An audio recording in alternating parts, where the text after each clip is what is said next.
The picnic had started out as a bright and cheerful afternoon, a gathering of close friends under the sun-dappled trees. The scent of grilled meat wafted through the air as laughter and clinking glasses created a symphony of camaraderie. I should have felt happy, relaxed even, surrounded by those who knew me best. But instead, I sat stiffly, gripping the stem of my wine glass as if it were the only thing anchoring me to the earth. My husband, Liam, stood across the blanket-covered lawn, laughing with David and Jen, his best friends since college. He looked so at ease, the lines around his eyes crinkling as he threw his head back at something undoubtedly trivial but funny in the moment. For a second, I hated him for how carefree he seemed. My heart pounded as my secret threatened to spill over, an icy pressure building in my chest. And then it happened. I hadn't planned on saying it.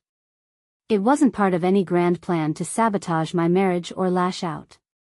But when Marie, one of my oldest friends, commented on Liam's impeccable grilling skills, the words tumbled out of me, sharp and cutting. "Well, at least he's good at something," I said, my voice dripping with disdain. The laughter ceased instantly. Every head turned to me, the shock on their faces like a slap. Liam froze, the spatula hanging loosely in his hand as he stared at me, his expression unreadable. The silence stretched unbearably before someone, bless them, attempted to laugh it off as a joke. But I knew what I had done. And so did Liam. The tension lingered like a storm cloud over the picnic, but the others did their best to carry on. Conversations resumed, though stilted, and laughter rose again, albeit more forced. Liam avoided looking at me, his back a rigid line as he tended to the grill. I took another sip of wine, the liquid burning more than usual as guilt swirled in my stomach. What had I done? Why had I said that? Marie leaned in close, her voice a hushed whisper. What was that about? Trouble in paradise? I forced a smile, the kind that didn't reach my eyes. It's nothing. Just joking around. Marie didn't look convinced, but she dropped it, turning her attention to Jen and David. I exhaled a breath I didn't realize I'd been holding and tried to lose myself in the hum of chatter around me. But my mind raced. The weight of Liam's silence pressed down on me, suffocating. As the afternoon wore on, the others seemed to forget my outburst, their focus shifting to a friendly game of volleyball.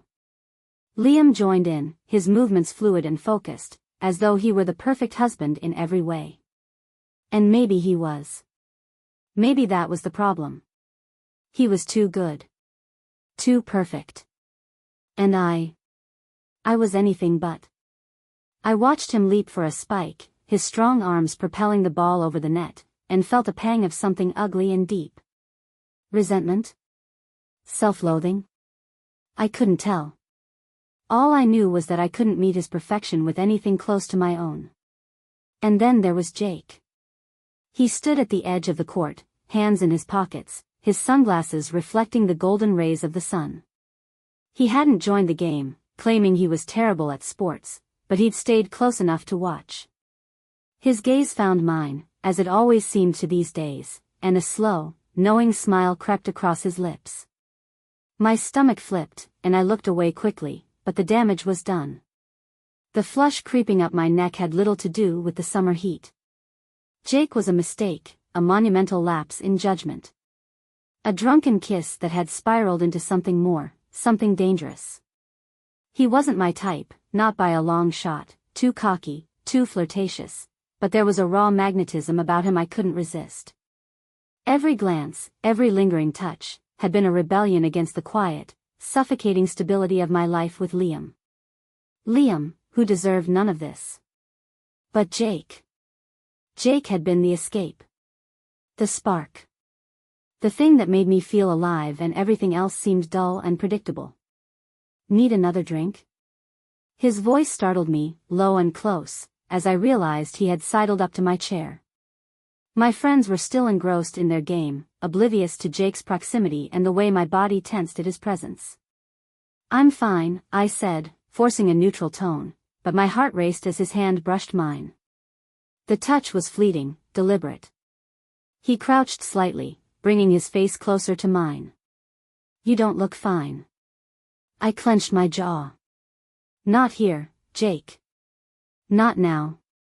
Relax, he said, straightening up and stepping back with a smirk. Just being friendly. Friendly. Sure. Liam's voice called out then, loud and cheerful. Hey, Hannah, think you can sub in? We're down a player. I looked at him, sweat glistening on his brow, his grin easy and inviting, as if nothing was wrong. As if I hadn't insulted him in front of everyone just hours ago. The lump in my throat grew. I'll sit this one out, I said, my voice barely carrying over the din of the group. I couldn't look him in the eye. I couldn't face the man I was slowly, piece by piece, destroying. Hours later, the party was winding down. Guests trickled away, some offering tipsy goodbyes while others lingered to help clean up. Liam moved efficiently, collecting bottles and plates with practiced ease. His silence toward me was deafening. I had just stepped inside to grab another trash bag when I felt Jake's presence again, this time closer. Too close. He shut the door behind him, trapping us in the narrow kitchen. What are you doing? I hissed, backing up instinctively. Liam is right outside. Jake leaned against the counter, his smirk unwavering. You think he doesn't know something's off? You've been walking around like a ghost all day. I glared at him. This isn't funny. We can't. Can't what? Talk. Relax, Hannah. You're wound tighter than a damn clock. I wanted to scream at him, to tell him to leave, to never come near me again. But I didn't. Because somewhere deep inside, I wanted him there. And that was the most terrifying part of all. I can't keep doing this, I whispered, my voice trembling. It's not right. Jake's smirk faded, replaced by something softer, something almost genuine. He stepped closer, brushing a strand of hair from my face. You say that, but you keep coming back. Why is that, Hannah? I opened my mouth to respond, but a sound stopped me cold. The door creaked open, and there stood Liam, his eyes locking onto Jake's hand on my cheek. For a moment, the world stood still. Then Liam's voice, calm and measured, broke the silence. What's going on here? The weight of Liam's question hung in the air, heavy and inescapable. My breath caught in my throat as his eyes shifted from Jake to me, his expression a mask of calm that terrified me more than any outburst could have. Liam, it's not what it looks like, I stammered, the cliché words falling flat even as they left my lips. My face burned with shame, and I stepped away from Jake, desperate to put distance between us. But it was too late. The truth was written all over my face. Jake, true to his nature, crossed his arms and leaned casually against the counter as if this were just another moment in his day. Relax, man. We were just talking, he said, his tone infuriatingly nonchalant. Liam's jaw tightened, a flicker of anger finally breaking through his stoic facade. He stepped into the kitchen, his presence filling the small space. Talking, he repeated, his voice low and deliberate. That's funny because it didn't look like talking. Liam, I started, my voice trembling, can we just... Just what, Hannah? He cut me off sharply, his gaze piercing. Talk about this like adults? Because that's clearly been working so well for us, hasn't it? Jake chuckled softly, shaking his head. Look, I'll just get out of your way, he said, pushing off the counter and heading toward the door. Liam's hand shot out, gripping Jake's arm with more strength than I thought he possessed. No, Jake, he said, his voice deadly calm. You're going to stay right here. If you've had no problem stepping into my marriage, then you can damn well stand here while we talk about it. Jake froze, his cocky demeanor cracking ever so slightly. All right, man. No need to get aggressive. Liam released him, his attention snapping back to me. Hannah, he said, his voice quieter now but no less intense, how long has this been going on? The air seemed to leave the room. I couldn't look at him. My eyes dropped to the floor, and the silence stretched unbearably. My lips moved, but no words came out. Liam took a step closer, his tone softening just enough to cut deeper. Was it before or after you started calling me disgusting in front of our friends? Did you feel better about yourself then? Tears welled in my eyes, and I shook my head. I didn't mean that, I whispered, my voice breaking. I was angry, I was. Angry? His laugh was hollow, bitter. At what, Hannah? At me? For what? Loving you? Supporting you? Giving you everything I have? I opened my mouth to respond, but Liam held up a hand, stopping me. His composure cracked, raw emotion flooding his features. You know what? Don't say anything. Not yet. I want to know the truth, but I want it all. So, tell me, how long? Jake shifted uncomfortably beside me, and I realized he wasn't going to step in. This was my mess to clean up. My betrayal to confess. 3 months, I admitted finally, the words falling like stones into the silence. Liam recoiled as if I had struck him. He blinked rapidly, running a hand over his face. 3 months, he repeated, his voice barely above a whisper. Jesus Christ, Hannah. I never meant for it to happen, I said quickly, the tears spilling over now. I didn't mean for it to get this far. I felt lost. Invisible. And Jake, he made me feel. Don't you dare finish that sentence, Liam snapped, his voice rising for the first time. You want to talk about feeling invisible? Do you have any idea how it feels to give everything you have to someone, only to be blindsided by this? He gestured to Jake, whose presence now felt suffocating. You're still here? Liam barked, his eyes blazing. Get the hell out of my house. Jake raised his hands defensively and backed toward the door. All right, man. I'm gone. This isn't worth it. As the door closed behind him, the weight in the room intensified. Liam stared at me, his chest rising and falling with controlled breaths. I couldn't tell if he was trying to calm himself or keep from breaking completely. Do you love him? He asked finally, his voice hollow. The question hit me like a slap. No, I said quickly. No, I don't. It wasn't about that. It was never about love. Liam, please. Don't, he said, holding up a hand. Don't ask me to understand this. Don't ask me to forgive this. The silence between us stretched painfully as I tried to find the right words. But there were no right words. Nothing I could say would undo what I'd done. Finally, Liam exhaled deeply, his shoulders slumping under the weight of it all.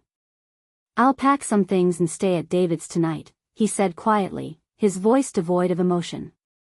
I need time, Hannah. Time to figure out if there's anything left to save here. Liam. No, he interrupted, his gaze hard. You don't get to ask me for anything right now. And with that, he turned and walked out, leaving me alone in the suffocating silence of my own betrayal. The house felt cavernous without Liam. Days turned into weeks, and the silence became unbearable. His absence was a constant reminder of everything I'd shattered with my selfishness. At first, I told myself he just needed time, that he would come back when he was ready. But as the days stretched on without a word, doubt crept in, whispering that maybe he wouldn't. Maybe he couldn't. Jake, predictably, disappeared from my life.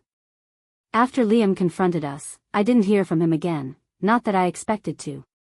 His fleeting presence had been the spark for my rebellion, not a foundation for anything real. He'd made me feel seen, but it was Liam who had truly seen me, even in the ugliest, most unworthy parts of myself. One evening, nearly a month after Liam had left, I sat at the kitchen table with a glass of wine I didn't want, staring at the empty seat across from me. My phone buzzed, and I lunged for it, my heart leaping. But it wasn't Liam. It was Marie. You can't hide forever, her message read. Let's go out. You need to breathe. I didn't respond. What was the point? Going out wouldn't change what I'd done or bring Liam back. But the next morning, something in me shifted. I realized I couldn't keep wallowing in my guilt, paralyzed by shame. I had to take responsibility, even if it meant facing the possibility that I had destroyed my marriage for good. Liam finally agreed to meet me at a cafe on the edge of town. It wasn't our usual spot, the one where we used to go for Sunday morning coffee and pastries. This one was neutral, impersonal, a place that felt more like a negotiation table than a reunion. He arrived 5 minutes late, his punctuality a casualty of whatever new reality we were navigating. He looked good, better than I'd expected. His hair was neater than usual, his shirt freshly pressed, as if he'd gone out of his way to look composed. I, on the other hand, felt like a mess. "Hi," I said tentatively when he sat down. He nodded but didn't return the greeting. Instead, he folded his hands on the table and got straight to the point. "Why am I here, Hannah?" I swallowed hard. "Because I need to apologize. Properly." Liam's expression didn't soften. If anything, it hardened. "You already apologized," he said flatly. "No, I didn't," I said, my voice trembling. "I made excuses. I tried to explain myself, but I didn't take responsibility. And I need to do that now." He leaned back, crossing his arms. "All right. Go ahead." The words poured out of me, raw and unfiltered. I was selfish. I was insecure. I took my own frustrations and insecurities and turned them into something ugly. I blamed you for things that weren't your fault, and I disrespected you in front of our friends. And then I crossed a line I can never uncross. Liam's jaw tightened, but he didn't interrupt. "I betrayed you, Liam," I continued, my voice breaking. "Not just with Jake, but with the way I treated you, the way I belittled you to make myself feel better. You didn't deserve any of it, and I am so sorry." The silence that followed was excruciating. Liam stared at me, his expression unreadable. Finally, he exhaled, long and slow, and rubbed a hand over his face. "I appreciate your apology," he said, his voice quiet. "But that doesn't mean I can just forget everything and move on." "I don't expect you to," I said quickly. "I don't even know if we can fix this. But I had to tell you how sorry I am, and how much I regret everything I've done." Liam nodded slowly, his eyes searching mine. "Do you regret it because you got caught, or because of what it's done to us?" The question hit me like a punch to the gut. "Because of what it's done to us," I said, tears spilling over. "Because I lost you. Because I hurt the one person who never stopped loving me, even when I didn't deserve it." Liam looked away, his jaw clenching again. When he spoke, his voice was heavy with emotion. "I can't promise anything, Hannah. I don't know if I can get past this. But I loved you once, loved you so much it scared me. And a part of me still does." A flicker of hope ignited in my chest, but I forced myself to temper it. "I don't expect miracles," I said. I want to try. I'll do whatever it takes to earn your trust again, even if it takes the rest of my life." Liam nodded again, though his expression remained guarded. "I think we both need time. Maybe we can talk again in a few weeks, see where we are." I nodded, trying not to cry. "Okay. Thank you." He stood to leave, hesitating for just a moment before reaching out to squeeze my shoulder. "Take care, Hannah," he said softly, and then he was gone. Months passed. Liam and I met sporadically, cautiously rebuilding the fragile threads of our relationship. It wasn't easy, and some days, it felt impossible. But we kept showing up, kept trying. In the end, it wasn't some grand romantic gesture that saved us. It was the quiet, difficult work of honesty, vulnerability, and forgiveness. We had been broken, but we were piecing ourselves back together, one careful step at a time. And while our story was no longer perfect, it was ours, and for now, that was enough.